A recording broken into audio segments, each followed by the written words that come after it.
Hola, ¿qué tal? Hoy vamos a meternos a fondo en un texto que es breve, pero tiene una densidad increíble. Es un solo párrafo, un mensaje sacado del libro de Apocalipsis dirigido a una comunidad en la antigua ciudad de Éfeso. Y el objetivo aquí es simple, en realidad.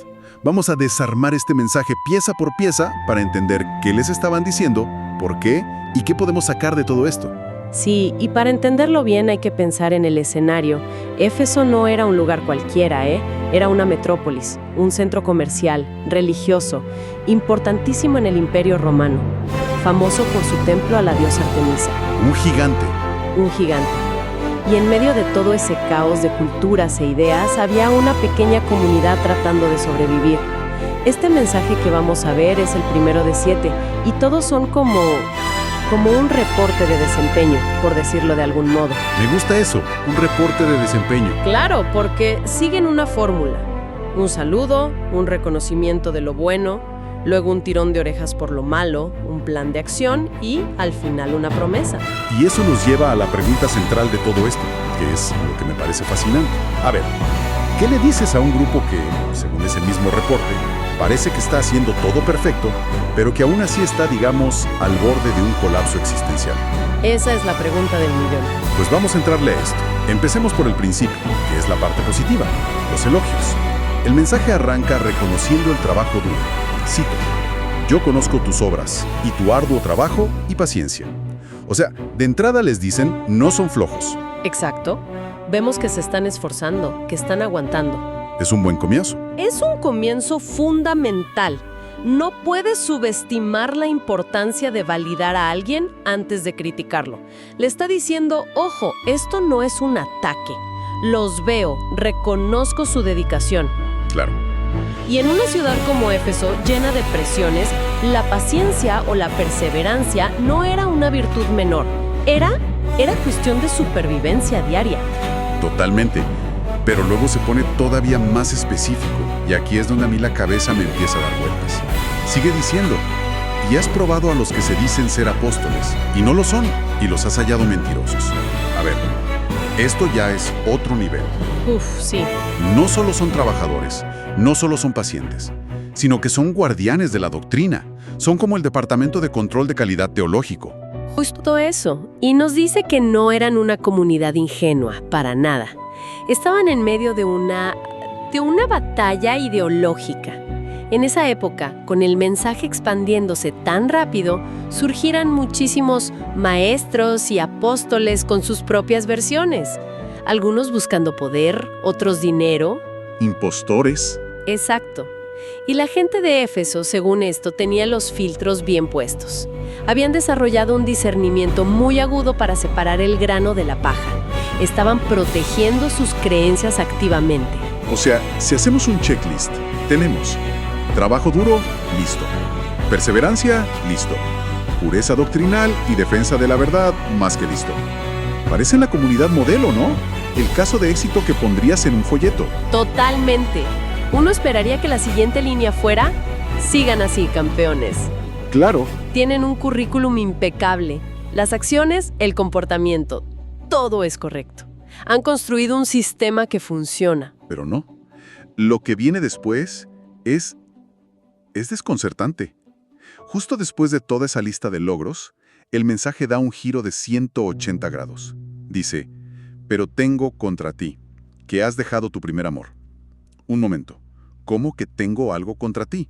Si acabas de decir que son casi perfectos. Jaja, sí. A mí esto me suena a una contradicción total. ¿Cómo puedes estar haciendo todas las obras correctas y al mismo tiempo haber abandonado lo más importante? Y esa es la paradoja que está en el corazón de todo el mensaje. Es el punto que lo cambia todo. La clave es entender qué no es y qué sí es ese primer amor. Claramente no es falta de actividad, porque ya dijo que trabajan mucho. No, eso no es. Y no es falta de ortodoxia, porque son excelentes detectando falsos maestros. Entonces, no tiene que ver con el qué hacen, sino con el por qué lo hacen. ¿La motivación? Es la motivación, la pasión original, la chispa que lo inició todo. Pensemos en esto, en términos modernos. Es como una startup que empieza en un garaje, ¿no? Sí. Un grupo de amigos apasionados por una idea. Años después, es una corporación gigante. Cumple sus metas de ventas, sus procesos son eficientes, pero esa mística, esa cultura de innovación, murió. Se convirtió en un trabajo. Se convirtió en un trabajo. Las obras son correctas, pero el primer amor por la misión original se evaporó. O como una banda de rock. Empiezan por amor a la música, la energía. 20 años después, son profesionales impecables. Llenan estadios, pero entre ellos solo hablan de contratos y logística. Exactamente esa es la imagen. El show es perfecto, pero el alma de todo ya no está. Las acciones siguen ahí, pero el motor interno se apagó. Y el texto mismo hace una alusión a Jeremías, al amor de tu juventud, esa devoción inicial. La comunidad de Éfeso sigue con la rutina. Son una máquina bien aceitada de hacer lo correcto, creer lo correcto, pero lo hacen por inercia, por deber, no por devoción. El corazón se enfrió. Se enfrió. Y eso, para el autor de este mensaje, es un problema tan grave que invalida todo lo demás. Vaya diagnóstico. Y es aterrador porque es muy sutil. Desde afuera, nadie notaría nada. Probablemente ellos mismos se sentían orgullosos de lo bien que lo estaban haciendo. Seguramente. Entonces, si el problema es un corazón frío, una pasión perdida, ¿cómo se arregla eso? No es como cambiar una estrategia de negocio. Suena casi imposible de recuperar. Bueno, el texto no solo diagnostica, también prescribe un tratamiento. Y es un plan muy específico, de 3 pasos. Dice, recuerda, por tanto, de dónde has caído y arrepiéntete. Y haz las primeras obras. A ver, vamos a desglosar eso. Primero, recuerda. El primer paso es un ejercicio activo de memoria. No es nostalgia, no es mirar fotos viejas con tristeza. Es un esfuerzo consciente por volver mentalmente al origen. Al principio de todo. Exacto. ¿Cómo te sentías al principio? ¿Qué te emocionaba? Es obligarte a reconectar con la fuente de esa pasión. Antes de poder arreglar el presente, tienes que recordar cómo era un pasado mejor. Entiendo. Y el segundo paso es arrepiéntete. ¿Qué es la consecuencia lógica de recordar? La palabra griega aquí es metanoia, que significa literalmente un cambio de mente. Ah, no es solo sentirse mal. Para nada. Al recordar lo que tenías y compararlo con lo que tienes ahora, se produce una crisis. Te das cuenta de la pérdida. Y esa conciencia te lleva a querer cambiar de dirección. Es tomar la decisión de dar la vuelta. Y eso lleva al tercer paso. Haz las primeras obras. Esto me parece muy interesante. No dice haz obras nuevas y mejores. Dice haz las primeras obras. Fíjate qué brillante es eso. Refuerza la idea de que el problema nunca fue el qué. Las obras eran buenas. El problema era el cómo y el por qué. La instrucción es, vuelve a hacer lo mismo que hacías, pero ahora hazlo impregnado de ese amor que acabas de recordar. No se trata de reinventar la práctica, sino de restaurar la motivación. Es volver a llenar de significado las mismas acciones. Que se habían vuelto una rutina vacía. Exacto. Tiene toda la lógica del mundo. Es un plan para reavivar la llama.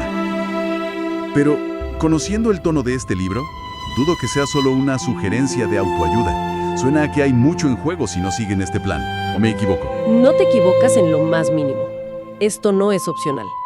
Inmediatamente después de la receta viene la advertencia, y es durísima. El texto dice, pues si no, vendré pronto a ti y quitaré tu candelero de su lugar.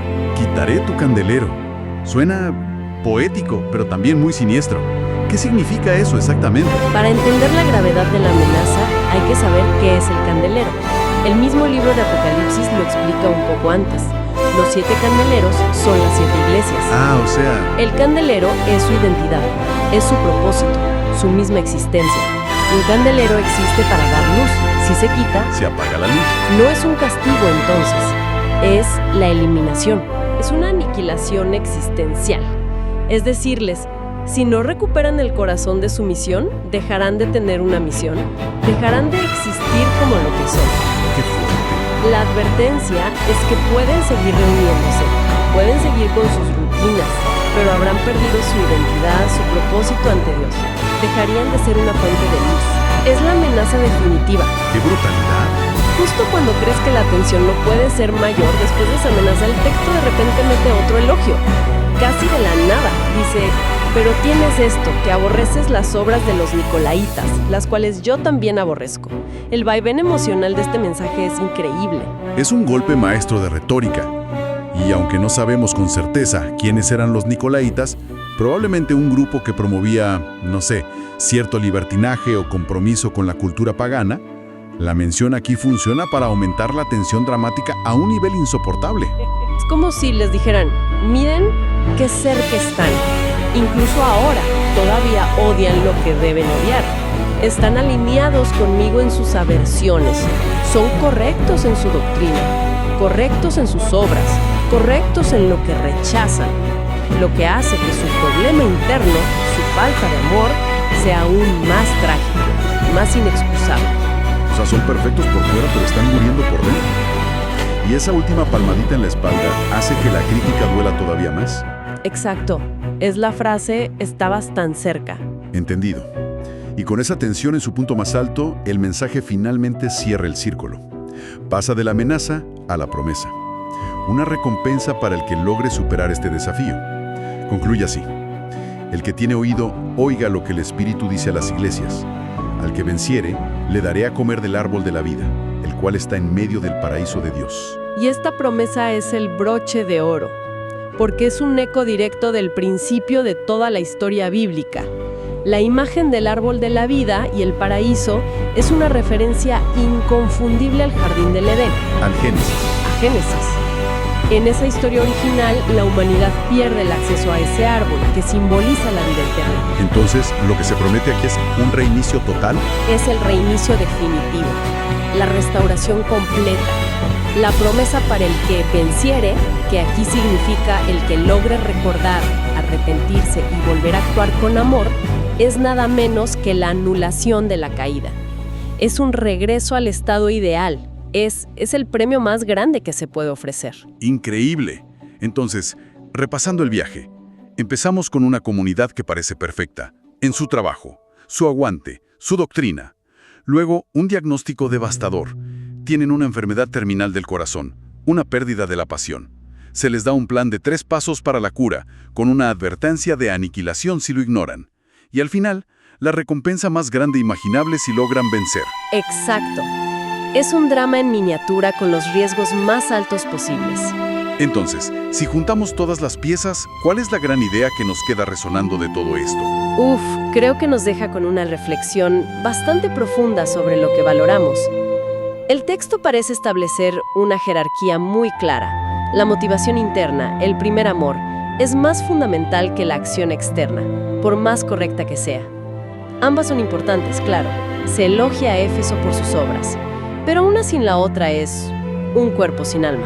Sí. Y esto nos lanza una pregunta provocadora, no solo en lo religioso, sino en cualquier área de la vida. ¿Cuál sería esa pregunta? ¿Hasta qué punto nuestras acciones, nuestra disciplina, nuestra doctrina, ya sea en el trabajo o en las relaciones, pierden su valor si la pasión que las originó se extinguió?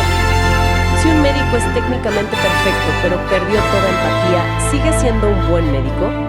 Si una pareja mantiene su rutina y responsabilidades, pero ya no hay amor, ¿sigue siendo una relación viva? El mensaje a Éfeso nos obliga a confrontar esa verdad incómoda, que podemos estar haciendo todo bien por fuera, mientras por dentro algo esencial ha muerto. Y la pregunta aún más difícil ¿es realmente posible resucitar esa pasión una vez que se ha ido? ¿O estamos condenados a mantener para siempre una fachada impecable, pero sin vida?